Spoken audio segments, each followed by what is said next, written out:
Okay, so hey everyone. Following up on that last deep dive, we did, where we really dug into why math and physics are like surprisingly useful. Yeah.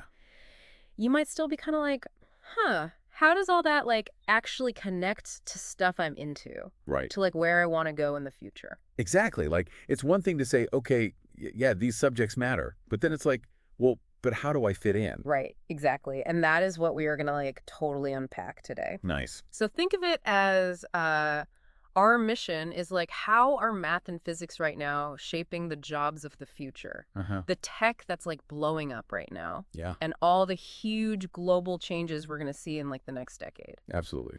And the biggest part is how you can be part of that. Yeah. And we're going to build on what we talked about before, but really get into like the actual doing part of it. Yeah, it's like, we talked about the foundation. Now we're going to look at what you can build on top of it. Totally. Okay, so look around right now. All the big problems we're dealing with, Uh-huh. climate change, That's a obviously. good one. Mental health, like how do we support each other better? Mm-hmm. Making sure everyone's got enough food globally. Food security. Yeah. And then like all this AI stuff is amazing, but also kind of scary. Right.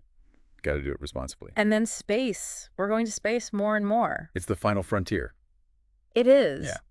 But like what connects all these things? That is where, honestly, math and physics, they become like essential. Okay. Because every single one of the big challenges, you got to understand how the world works. Yeah. Like deep down, you got to analyze crazy amounts of info, make models that make sense, and then come up with solutions that actually work. It's not just like thinking about it, it's like doing stuff. Exactly. So like with climate change, right? Yeah. We're seeing physics lead to way better solar panels. Oh, yeah.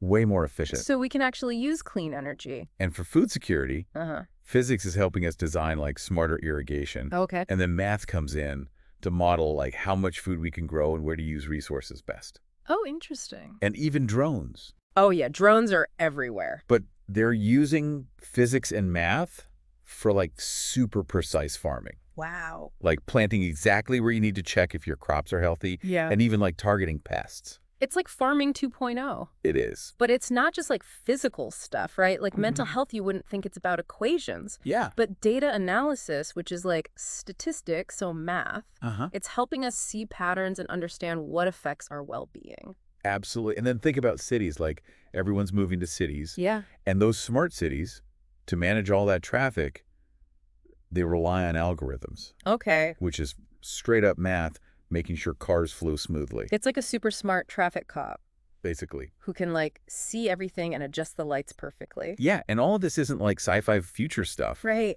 It's happening now. Math and physics are giving us real solutions to like the biggest problems today. So it's like if you ever thought, when am I going to use this? It's more like if we want to solve these huge problems, we need you. We need your brain power. And it's not about like being a genius or anything. It's Yeah. more about being curious and sticking with it. That is so important because there's this idea that you got to be like born brilliant to get math and physics. Right. But that's not really how it works. It's not what we see most of the time. It's more about being curious and not giving up. So like even when it's hard. Especially when it's hard. Those are like the best moments to learn. So like failure isn't the end. It's just like telling you to try a different way. Exactly. Think of it as feedback, not defeat. Ooh, I like that feedback, not defeat. Yeah. Makes me think of, what's his name? APJ Abdul Kalam. Oh, yeah. Amazing story. Like he wasn't the top student or anything, but he was so curious. Always asking, how does this work? And that like drove him to become the missile man of India. And then president too? Yeah, so it's like if you love understanding how things work, Uh-huh. that can take you so far. It's not about being born a genius. It's about putting in the work and getting good at solving problems. Ugh. So if you're finding it tough right now, Yeah. it just means you're building those skills. You're on the right track. Now let's talk about jobs. Because when you think math and physics, you probably think like engineering. Yeah, or like a scientist in a lab. Right. But it's way more than that. Oh, way more. Those basic ideas of math and physics, they show up in all kinds of jobs you wouldn't expect.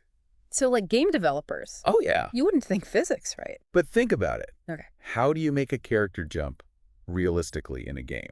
Oh, yeah. Or like, how does gravity work in the game? Or if you shoot something, how does it fly through the air? That's all physics. All physics making it feel real. And what about like those crazy visual effects in movies Oh, yeah. and animated films? Those artists are using physics to like perfectly understand light and movement and perspective. Wow. So it's like art meets science. Exactly. And then there's like marketing and business stuff. Like a marketing analyst wouldn't seem very physics-y. Not at first glance. But they use statistics and probability all the time, which are math, to understand how people behave and predict trends.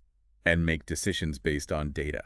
So it's not just about numbers. It's like understanding people And numbers. with numbers, exactly. And then you have pilots and drone operators. Oh, right. You got to know aerodynamics, all the forces on their aircraft and vectors to navigate. So that's physics and math keeping them flying safely. Exactly. And even music. Really? Music producers, they work with frequencies, sound waves, rhythm. So there's math in music, too. It's all about the relationships between the sounds. And even cooking. Even cooking. More like a chef. They need precise measurements, ratios, and recipes. And they got to know how heat affects different ingredients over time. It's like they're doing science experiments in the kitchen. They are. So instead of thinking, when will I use this, it's more like, where can I apply this creatively? Yeah. It opens up so many possibilities. And as we look to the future, one of the biggest things is AI. Oh, yeah. AI is everywhere. ChatGPT, Midjourney, even AI doctors and chefs. It's crazy, but it also makes you wonder. Wonder what? Like, what can I do that AI can't? Right, because AI is so powerful now. It's like, will it take our jobs? Yes, exactly. But there are things we can do that AI can't. Like what? We can think about whole systems. Okay. We can solve messy, real-world problems that need more than just data. They need like human understanding. And most importantly, we can design, predict, and create in ways AI just can't yet. So AI is really good at like specific tasks. Yeah, super fast and efficient. But it doesn't really get the world the way we do. And it doesn't have empathy or intuition. So it's like AI can solve a crazy equation super fast. Yeah.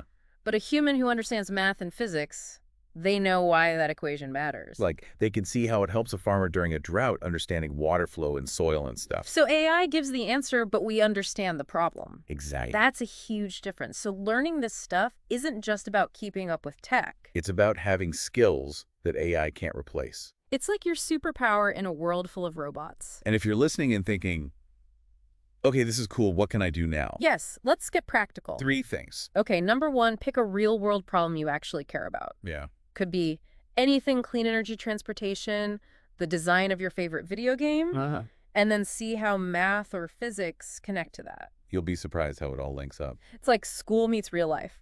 Exactly. Number 2, don't just memorize formulas. Yeah. Try to really understand the idea behind them. There are so many cool resources now, apps, YouTube channels, simulations. And when you actually get it, that aha moment. Be more satisfying than just remembering a formula. Totally. And number 3. Find a study buddy. Yes.